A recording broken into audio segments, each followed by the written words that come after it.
for the Illinois 40th District. I have been in this position already since August of 2013. This is my 4th election, contested election. And I'm here to ask for your support and see if there's any questions or concerns that I might address. Within those years, I have consistently voted, which I think is one of the most important issues, with the Illinois Environmental Council. I followed very, very strictly their suggestions. And I learned about their goals to achieve, which I believe one of the most important things is by 2050 we'll have 100% renewable energy for the state of Illinois. That's the bill that we're trying to pass now. I have been endorsed by the Sierra Club every election because I think one of my main priorities is the environment. I have 2 kids, a 7-year-old and a 9-year-old. I want this planet to be here for them because I know some people think that's kind of crazy. They don't think it's their problem, but I truly believe it is a problem. My parents are from Ecuador, and we see the snow caps even in Ecuador, and what the box saying that there is clearly some climate change. Since 2017, I became a chairman, and I created the Cybersecurity, Data Analytics, and IT Committee for the state of Illinois, which surprisingly, the state of Illinois did not have one of those committees, which was pretty shocking. A lot of those bills went straight to judiciary, but now I've created a committee, and it's actually become a standing committee.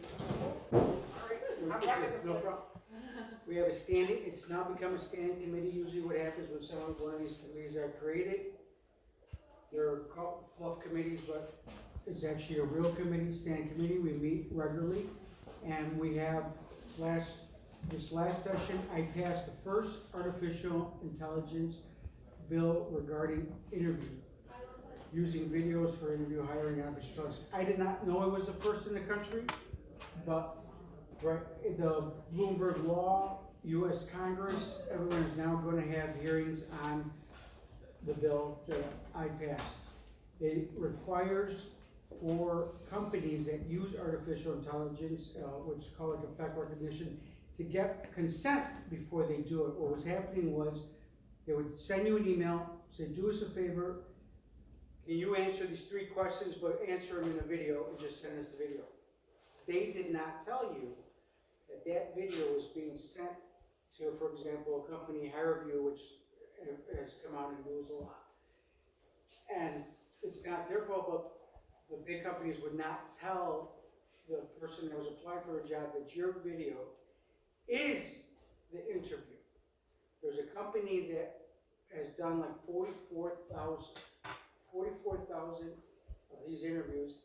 28,000 people were automatically disqualified because they didn't pass 3-minute tests. And artificial intelligence just said, you're not the right candidate. So my concern was, what is the model candidate? Do you twitch too much? Do you talk too much? Do you have an accent? Do you don't? Every culture is different, the way they address people, the way they talk, the way they look at someone. And correct me if I'm wrong, but a lot of the Asian community, it's almost like an insult if you look directly into their eyes all the time. So the artificial intelligence, they use like 500,000 data points. And that was depending if you get the job or not, even over interviews. So my bill requires consent. It requires that you have the ability to ask the company to delete the video. That video cannot be shared for the company. And also now, just a sort of explanation. We're going to do some trailer bills because this is a work in progress. We want to make sure that if you don't consent, that they cannot automatically disqualify you in Illinois. That's just what we also just passed a student data privacy bill. I was a chief co-sponsor of the bill. It has died before, but now, since it came to my committee, I made sure that the bill passed out of my committee. And we now have a student data privacy bill. We're working on larger, more comprehensive bills for data privacy, because I extremely important to protect your data and to make sure that other people don't profit off your data. And that's the biggest thing. I tell my wife goes, I'm gonna download this app for her and the kids, it's free. I said, there's no app that's free. No app is free. The app is free because it's collecting your data and that data is being processed and will be probably sold. So that's one of our goals this year, is to pass a real data privacy bill that will, at the same time, make sure that the state of Illinois does not become a state that tech companies do not want to come here, but at the same time, we want to make sure we balance it out. I have changed the aspect a little bit of the state rep office. Most people in Chicago, no one really knows their state rep, or their state rep is just active very little. Coming back from a background of a ward office service, I said as soon as I took over the office will be a full-time office, 8 a.m. to 4 p.m. Some state reps have other full-time jobs. I resigned from my city of Chicago job. They didn't have to legally, but I resigned. My wife thought I was crazy. I didn't think it was ethical to have two government jobs. Just to give you an example, in August of 2013, the state reps were not getting paid. I stayed on for 2 months, August, September, and October. Once the state paid us, I actually I donated my September and October salary to all the schools net, because I donated, it was close to over $6,000. I divided it by 20 schools and I donated it back. Now, there was a time when, since they stopped paying us again, I had to find some outside income. I went back to graduate school to live off the school loans and Uber. So I think it's important that the state rep office is a full-time office. It shouldn't just be that I work for you from January to June, and then I go work my other job and then come back. As you know, I always have tried to be active 365 days a year, 24/7, and that's the difference between my state office, that I will never turn anyone away and say that, sorry, that's a county issue, that's a city issue, and there. I work with every alderman very closely, regardless of politics or anything, because the only one that gets hurt if all of our elected officials don't work together is the residents. So that's I think is important. I have consistently, most of you have received my, some of the endorsements that I have. They're nice, I'm very proud of them, but I think the most important endorsement has been the election results. That is a true endorsement that I think is most powerful and is the most important from the residents. I have constantly voted with what I thought was the correct thing to do with the unions. I've constantly voted with reform of justice. Something very strange in Springfield, which I find still quite fascinating, is that in Springfield, you could actually jump around committees. You are, let's say I'm assigned 4 committees, but I was, a couple of years back, that the staff said, oh no, Jaime, he's a super sub. He'll sub, he'll vote for all the tough bills that are called target bills. I don't think they're tough because I think it's important for reform of justice. Every bill that some other targets cannot vote on, I come in, I sub in on committee. There was a bill just regarding reform of justice that Art Turner had regarding that we don't think it's correct that people should be expelled from school, for all these period of time. Mm-hmm. They should be in school, and if there's a situation, we should work with them in school. It does no one any good to just tell people they can't come to school for a month or a week or anything. Jaime, can you wrap it up so we can have questions? That's all, just, questions. Just trying to, I know. No, no, anybody no, who no. wants Want to give everyone opportunity. That's give right, everybody to speak. I wasn't a politician before, now it's just, after 6 years, when I started to stretch when I speak. So does anybody have questions? Yeah, yes. Do you know of, or how do you feel about the new Chicago plastic-free water ordinance? That's where they're trying to ban single-use plastics from restaurants and styrofoam from the. So, I believe, here, let me give you an example. I passed the first bill in the country, it was called the microbeads bill. That was my bill in the House. So, that prohibits the use of plastic beads. So I think it's very important. We have to eventually get rid of all the plastic. You know, they switched the plastic bags and now for tax. That doesn't, now it's become just a revenue generator. There's no purpose for that bill except to make money. It doesn't save the environment or anything. So I think there's enough, you know, cloth bags and everything that eventually we're just gonna have to get rid of the plastics, because it's not safe for our environment, it's not, it's gonna never decompose. So I think it's, if that's the case, if we need to do it at state level, I'm more than willing to vote for that bill. So somebody else said it. Oh, yeah. Yes. Let's see, two things on transportation. IDOT currently has a capital spending bill that supports biking and walking grants. Yes. So Elaine Eckerts and John Amador. Elaine Eckerts was my mentor. She's now resigned, retired, but she is a lobbyist for Active Trans. Right, so for Active Trans. Yeah, for Active, well no, just that's the organization that is there. In the first initial bill, that money was not in there. So I pulled my vote and I said, I went to the chairman that does it, and I said, listen, I support that.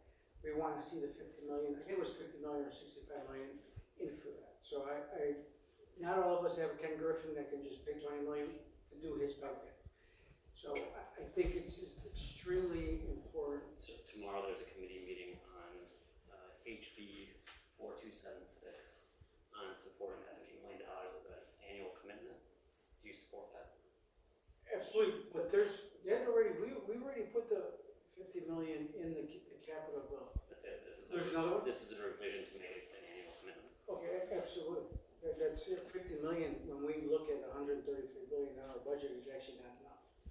I think that we have to really start, because 50 million you gotta divide through the whole state, which is, it's nothing. You know, so I have no issues with that. Is it transportation, road and bridges, or traffic and safety? I don't. I'm not sure. Yeah, so just, because I haven't seen it in my schedule. Here, I'll make it quick. Yes. Great. Absolutely. And then our community is affected by a lot of IDOT infrastructure with the expressways. And oftentimes those create unsafe pedestrian situations. And what is your commitment to this neighborhood as far as making the Belmont and Kedzie intersection safe and beautiful?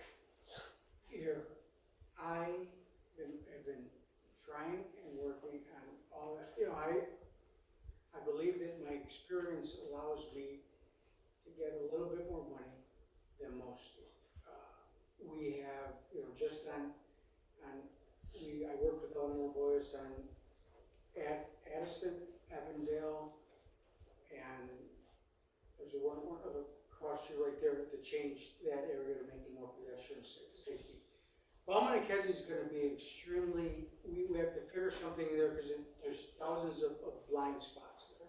I mean, we're working at the Alderman's office, there has to be somehow, I'm not sure how to change it, but to change the position over there, but I've seen that accidents happen there all the time. That's not but here, as you know, and that's what I said. My experience working I was actually an intern at Chicago Department of Transportation for low-income kids. And that's where I found out what politics was. So I am more than willing to work on all those commitments right now. I'm assisting, you know, just on the stop sign for Austin and Francisco. They're, you know, because of my experience with the city, I am more than willing to help out any alderman, and with funds, Wagispack, he just asked us for like 200,000 to put in capital to create a left turn signal. So I'm more than willing to work with all aldermen in any traffic situation. You can probably do one or two more questions for Jamie, and then we're gonna unfortunately move on. I just had a question. The state, I guess the governor did sign an LGBT inclusive curriculum bill. Absolutely. And my concern is that how are all communities gonna be represented in that bill, especially communities of color within that bill? So I don't know, is there a follow-up committee that's addressing that? Because usually it's the white LGBT community, no offense, but just wanna make sure it's inclusive. So you know, Especially if it's gonna be statewide and all different communities. so I am more than sure that our African American community and Latino community are going to be represented. As you know, we have now the first African American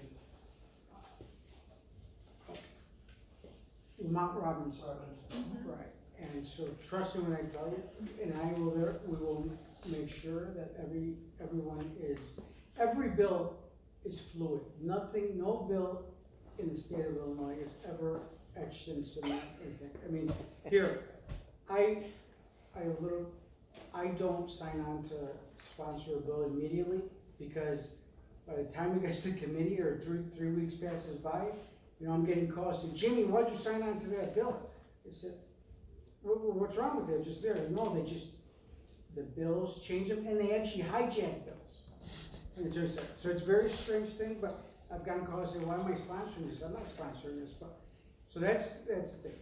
We have a very strong LGBT community in Springfield, and if I'm sure she won't mind, I have an LGBT person on my staff that interns too. So there is, I have 2 females and 1 LGBT. So that's not why I hired her, but I didn't even know she was, but that's where It doesn't hurt. it doesn't hurt, so. All right. Thanks, Jamie. Well, thank you so much for joining us. Oh, and so here, please everyone, I am very excited. Please call me if you're more than 773 597 5571 is my cell number. It's going on YouTube. That's okay.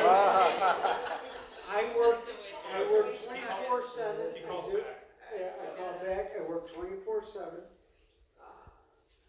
Because, so I am more than willing. I'll stay around. I'll be here. And We've got one more speaker.